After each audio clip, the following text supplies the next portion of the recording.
Students, welcome back on my channel. और आज हम डिस्कस करेंगे बेटा बोर मॉडल।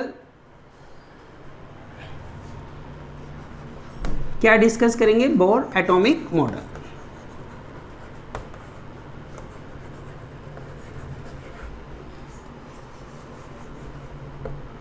एक्चुअल में क्या हुआ बेटा, इससे प्रीवियस लेक्चर में हमने डिस्कस किया, कुछ लिमिटेशन रह गई थी रदरफोर्ड एटम मॉडल की, वो यहाँ पे शॉर्ट आउट हुई। कैसे शॉर्ट आउट हुई? बोर ने अपने 3 पोस्टुलेट्स दिए, ठीक है। वो क्या पोस्टुलेट्स हैं, वन बाय वन डिस्कस करते हैं। Very important topic, 3 postulates of bore.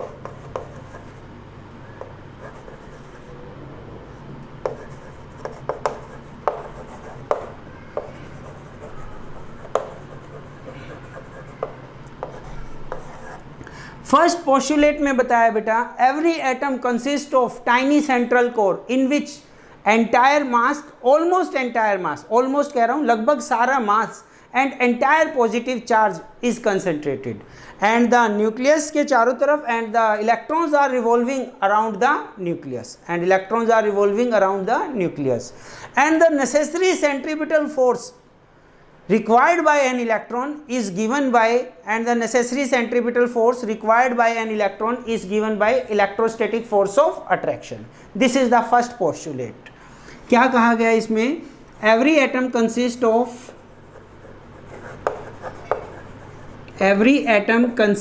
of tiny central core in which almost entire mass and whole positive charge is concentrated and electrons and number of electrons revolving around the nucleus,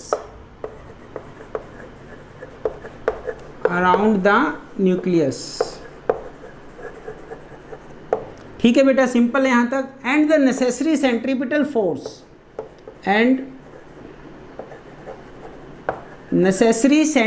force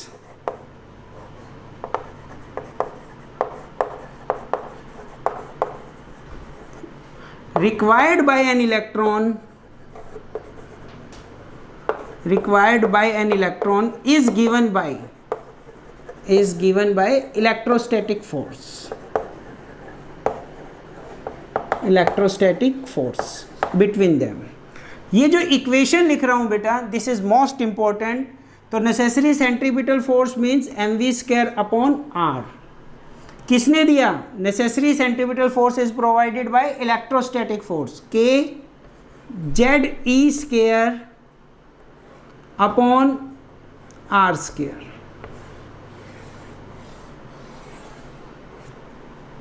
This is our first equation, first postulate. mv² upon r, हम we know that centripetal force, और ये क्या है बेटा? Electrostatic force of attraction F K, charge on an electron E, nucleus पे charge ZE और इसके बीच के सेपरेशन का स्क्वायर r²। सेकेंड पोस्टुलेट में हम डिस्कस करेंगे बेटा, सेकेंड पोस्टुलेट, ये इक्वेशन आप अच्छे से मेमोराइज कर लीजिए।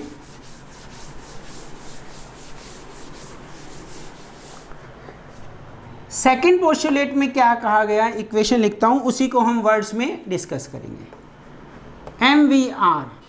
MVR means angular momentum. MV क्या होता है बेटा? Linear momentum into perpendicular distance, angular momentum of a revolving electron किसके इक्वल होगा? NH/2π। किसके इक्वल? NH/2π। This is our second postulate की इक्वेशन। क्या पोस्टुलेट है? It states that, second postulate क्या कहते हैं? Angular momentum of revolving electron. मान लीजिए ये इलेक्ट्रॉन है और ये क्या है? Tiny central core nucleus. Revolving electron का जो एंगुलर मोमेंटम होगा, angular momentum mv linear momentum into r angular momentum किसके इक्वल होगा? is equal to integral multiple of h upon 2 pi, where h is Planck's constant. This is the definition. It states that angular momentum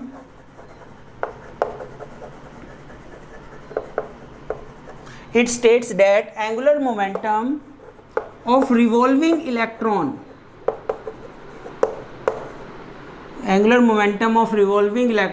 in their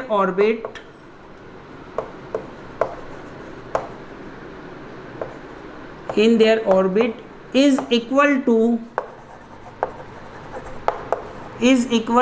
integral multiple of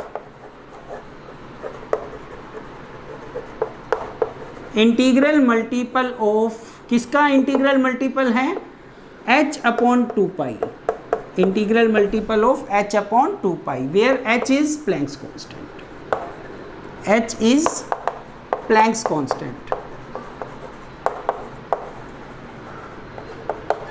ये जो बेटा n की वैल्यू है, n is equal to 1 2 3 integer, positive integer. n क्या है? Positive integer.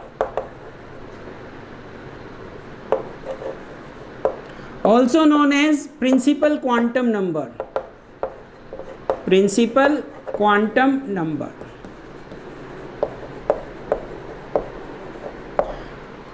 angular momentum of revolving electron in their stationary orbit, important word है बेटा, इसको मिस नहीं करेंगे, in their stationary orbit, इसलिए मैं बाद में इंट्रोड्यूस कर रहा हूँ ताकि आप कंसंट्रेट करें इसमें। फिर से देखिए, angular momentum of revolving electron in their stationery orbit. तो यहाँ पे ये जो स्टेशनरी ऑर्बिट का मतलब ये नहीं है कि इन ऑर्बिट में इलेक्ट्रॉन क्या है, रेस्ट में है, नहीं। स्टेशनरी ऑर्बिट का मतलब क्या है बेटा? एक मैजिकल ऑर्बिट है, एक जादुई ऑर्बिट है। ये न्यूक्लियस और इलेक्ट्रॉन घूम रहा है। तो अगर मैं कहता हूँ ये हमारी स्टेशनरी ऑर्बिट है, इसका मतलब ये नहीं है इलेक्ट्रॉन इसमें रेस्ट में पड़ा हुआ है और एनर्जी लूज नहीं करेगा, मूव भी करेगा और एनर्जी भी लूज नहीं करेगा। ऐसा उसका मानना था, पोस्टुलेट, उसने ऐसा कहा। There are some stationary orbits, ठीक है। तो स्टेशनरी ऑर्बिट का मतलब, stationary orbit does not mean that electrons are at rest. Electron are at rest, इसका मतलब ये नहीं है इलेक्ट्रॉन रेस्ट में है, but it revolve without losing energy, it revolves without losing energy.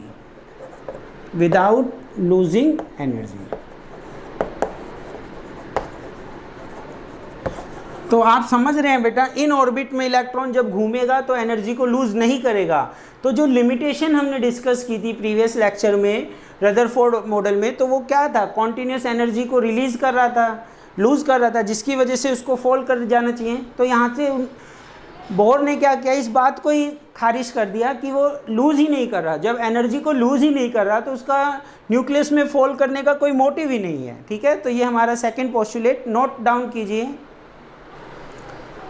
Let's see third point, third postulate. इसकी जो equation है बेटा क्या है? H nu is equal to E2 minus E1। H nu energy E2 minus E1। तो electron energy को release, emission और absorption of energy, the emission में नोट डाउन कीजिए, एमिशन ऑब्लिक एब्जॉर्प्शन, दोनों वर्ड यूज करेंगे बेटा। Emission oblique absorption of energy by an electron only when it transfer from one specific orbit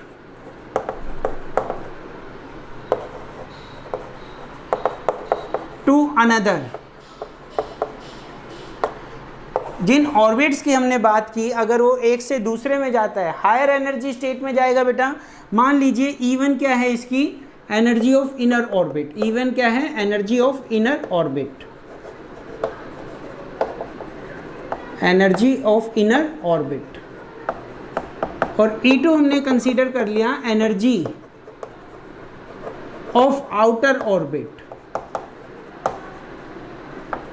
energy of outer orbit. ठीक है, यहाँ तक कुछ क्लियर हुआ? तो कब वो एनर्जी को एमिट आउट करेगा या एब्जॉर्ब करेगा? Only when the electron jump from, when the electron transfer from one specific orbit to another specific orbit। और वो कौन से ऑर्बिट है? वही ऑर्बिट है जिसका जिक्र किया था हमने, मैजिकल ऑर्बिट, स्टेशनरी ऑर्बिट। ठीक है, तो जब इलेक्ट्रॉन एमिट आउट कब करेगा या एब्जॉर्ब करेगा एनर्जी? जब इनर से आउटर में जाएगा। Let us consider this is the nucleus, this is having energy E1 inner orbit and this is having energy E2 outer orbit।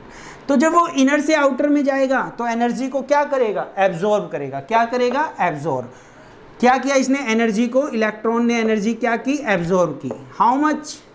वो हम डिस्कस करेंगे। हाउ मच, कितनी एनर्जी एब्जॉर्ब की? जितना कि इनका डिफरेंस है E2 minus E1। For example 10 joule energy इसने एब्जॉर्ब की और ये इनर ऑर्बिट से आउटर ऑर्बिट में चला गया। कहाँ चला गया बेटा? इनर से आउटर। अब जब ये इलेक्ट्रॉन, लेट अस कंसीडर यहाँ पे स्पेसिफिक स्पेस नहीं है, तो ये वापस आएगा, लोअर ऑर्बिट में आएगा फॉर गेटिंग द स्टेबिलिटी। तो इस टाइम क्या करता है बेटा? ये एनर्जी को रिलीज कर देता है, एमिट आउट कर देता है। How much energy? जितना की डिफरेंस है। कितनी एनर्जी गेन की? Difference of 2। कितनी एनर्जी रिलीज की? Difference of 2। तो यहाँ पे ये जो इक्वेशन है H nu is equal to E2 minus E1। यहाँ पे बेटा हमने बोर के जो 3 पोस्टुलेट्स हैं वो डिस्कस किए। Now we discuss radii of the stationary orbit and velocity of the stationary orbits in the next lectures. Thank you very much, have a nice day.